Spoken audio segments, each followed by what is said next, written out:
So this was kind of one of those things. I wanted to go live to do this because I've been getting a lot of questions about the trailer and what I do for the blower racks and how I built them and kind of how they work and that type of thing.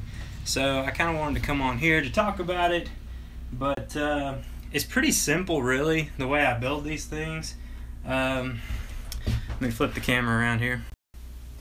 So all I pretty much do is this piece here, that is just a piece of a 2x4. I've ripped it down to like an inch or something like that, and I use that as my anchor point to hold the blower on, and just buy a couple bungees and a couple of these little eye hooks to do that with. And I just crimp one end down so that the bungee can't come off, and then the other one I just hook in, and that just keeps me from trying to like take this off and use it for something else and forgetting to put it back, that kind of thing. So it's more or less just to keep me honest. If not, I'd end up grabbing it off of there, putting it on something else, and then it would never end up back there. But that just keeps it from bouncing. I know I've had a lot of people to ask me questions about, well, how do you keep it from falling off of these hooks? And that's kind of how I do it, because that's going to keep it from bouncing around whenever you're going down the road. These hooks have held up really good, but there's the brand. I get them at Home Depot. They're garage hooks. They're made for like hanging stuff in your garage. So they've held up really good. The wood on this is only 1/4 of an inch thick, so that's why I do this 3/4 inch piece of wood, just to kind of give it a little more strength, little place to hold on to. As you can see, this one over time has started to crack. I think that's just from you know, the bouncing of the blower over time. It's just caused it. It may have split a little bit whenever I was putting it in, something like that, and over time it's kind of cracked a little more. But they've held up really good. The only issue I have had was, you can see the rubber has started coming off. I had a guy ask me the other day about, is it hard to pick it up and put it on that rack every time, and he puts it in like the back of his van or something like that. So he's asking about having to pick it up and put it into the onto that hook every time. You know, it gets a little tiring over time, but it's really not that bad. You get used to it. One of the things I like is that I actually start the blower while it's still on the rack.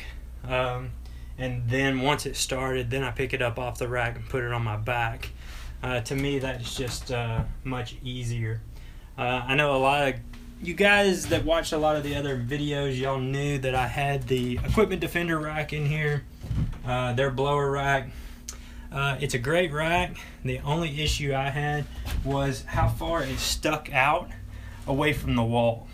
The 36, I have to kind of pull it in here, and I was having to kind of go around it because the 36 will park right up there, and I was having to go around that blower rack, and as I was backing out, I kept hitting that blower rack, and I was afraid I was going to knock it off the wall. So I use the same hooks. They do the job, man. Yep, they definitely work. Way cheaper than one of those blower racks, especially in these enclosed trailers. You really don't have to lock this stuff down. It's probably good too, because I mean, a lot of times I leave my trailer door just wide open, so somebody could come in here and grab this stuff just as easy as, you know, an open trailer. But to me, these have been way easier. Like I was saying, the Equipment Defender rack, nothing wrong with it.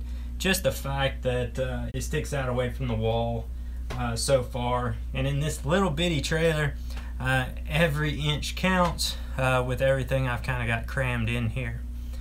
But I was getting a lot of questions about these racks.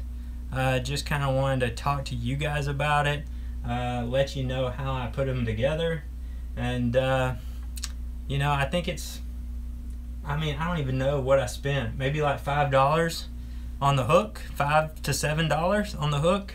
The bungee straps are probably $2. 2x4 that I had sitting around that I ripped down. The eye hooks are probably $3 for a package of them or something like that. So what, less than $20 and you can have a blower rack that they've held up. They've held up for a long time, so it's not a bad way to do it. I haven't really been looking at the sorry, it was getting warm in that trailer. I haven't been looking at the comments here. I kind of wanted to stay focused on what I wanted to talk about. If I start looking at the comments, I go all over the place. So I'm gonna go back.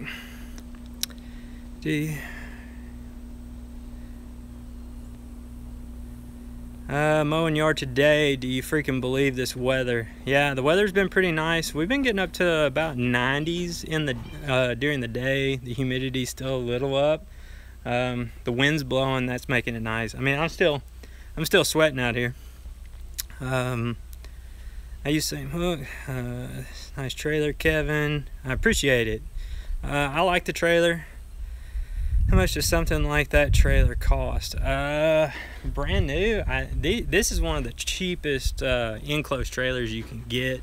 I think these things cost somewhere in the range of $3,000 to $4,000, something like that. Now it's a single axle. I'm hoping to go up to a tandem axle on my next one. Are your lawns starting to burn? Yes, they are starting to turn brown. Quite a bit.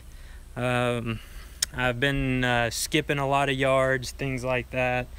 Just having issues kind of with that type stuff, and which in a way is kind of helping me because with GIE coming up and being gone for half the week, I'm kind of shifting a lot of my weeklies over to bi-weeklies, which is making it to where I can put it on the week or take it off of the week that I'm going to GIE. So it's gonna lighten that week and I won't have as much trouble leaving for half the week. I need a good hook for my shop wall for a Stihl weed eater.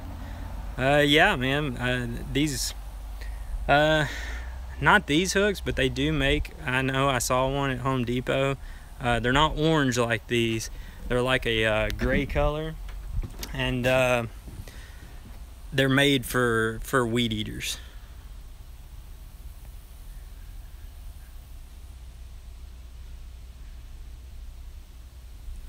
I'm 12 years old and I have a lawn mowing company. What is some good advice? Man, just get out there and hit your neighborhood. Just right around where you're at. Sorry, I gotta get out of the sun. It's making it hard to see the screen here. Am I a solo lawn care company? Yes, I am a solo lawn care company. Been that way for 3 years.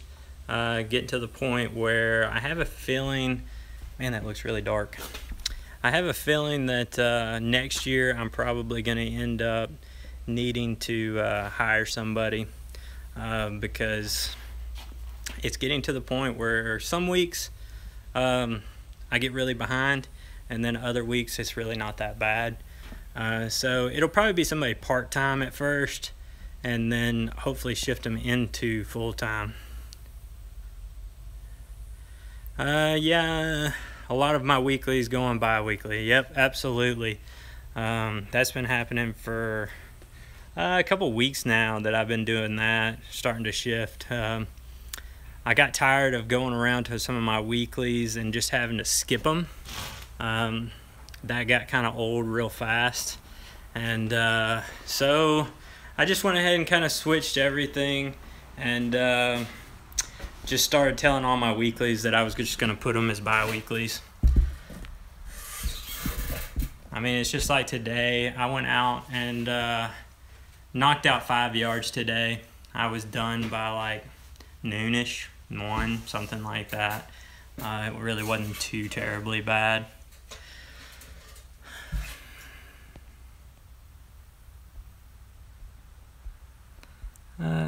Sorry, going through some of the comments here, see if I missed anything.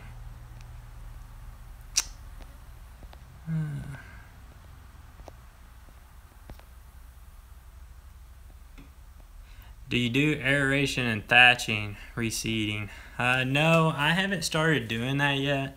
I've been looking around trying to find some kind of stand-on unit that I can rent. Can't really justify buying one yet. So I've been trying to find one that I can rent, and nobody's got the stand-on ones. Everybody's got those, you know, walk-behinds, and from everything I've talked to people about them, they will pretty much work you to death, and you really can't get enough of them done, you know, to pay for it and all that kind of stuff. So I've just kind of stayed away from the aeration for now. I've been watching Craigslist, things like that, trying to find a used one that I could buy. What is the best edger that you'd recommend?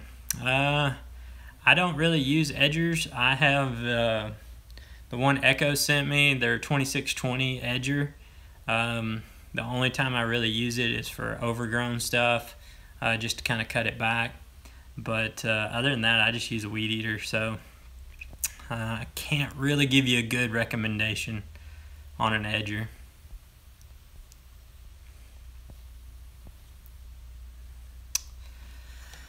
But if you haven't looked at that 2620, definitely check that thing out. If you like Echo, you know, some people just don't like Echo. Some people are Stihl people, some people are Echo people. I've got some Stihl stuff, I've got some Echo stuff. I mean, it all works. It all makes me money, and that's all that really matters in the end, is as long as it's making me money. So, but if you haven't seen those Echoes, Echoes are a great brand. Have you seen the 2620s? I can show you this one if you want to see it. But, I mean, I keep it on the rack. I keep it with me. But, let's flip you around here. But, yeah, that's the... I don't know if I can get the light right, if you can see that. But, I mean, it's just like the 2620 weed eater, which is this one above it. The edger is a curved shaft at the end. It does curve over. I know some people have talked about that they don't like the curved shafts, that they like the straight shafts, that it's got, I guess, more power at the head.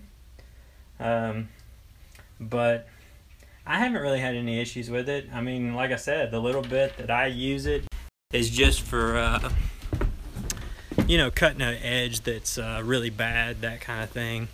So, makes it easy for me whenever I have those kind of situations. I thought about giving it away at one point, but, you know, eventually I convinced myself to not do it. And, you know, just keep it around for those little things. How much are the blades? Oh, man, I don't think the price isn't on them. I bought a set of like 2 blades at Home Depot. Now, they were the Echo ones, and it was Home Depot. 8 or 10 bucks, something like that, I believe.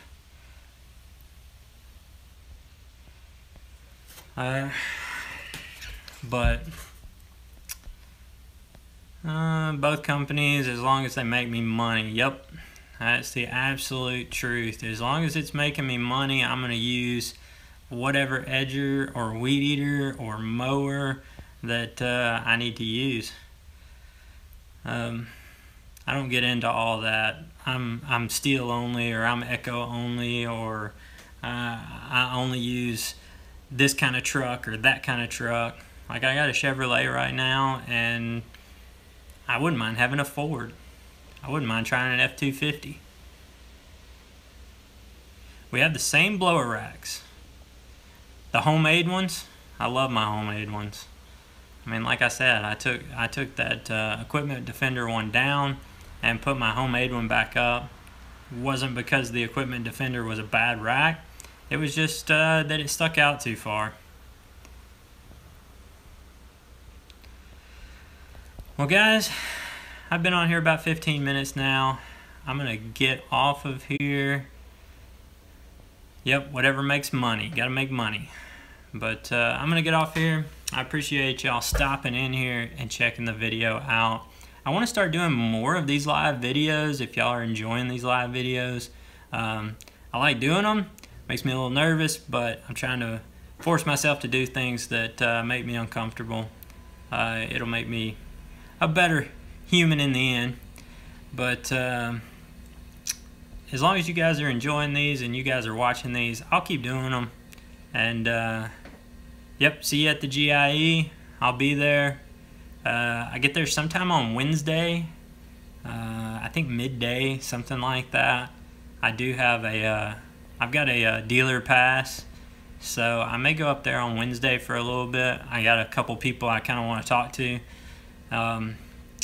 So I may go up there on Wednesday for just a little bit, but I'm not going to stay up there long because I know Thursday, that's my only plan. Be there pretty much all day on Thursday, and then I'll be there on Friday. I'm not flying out until like Saturday afternoon because flight-wise, the only choices I had was freaking early in the morning on Saturday, or late at night, or late in the afternoon on Saturday. So I think I fly out at like 3 or 4 on Saturday.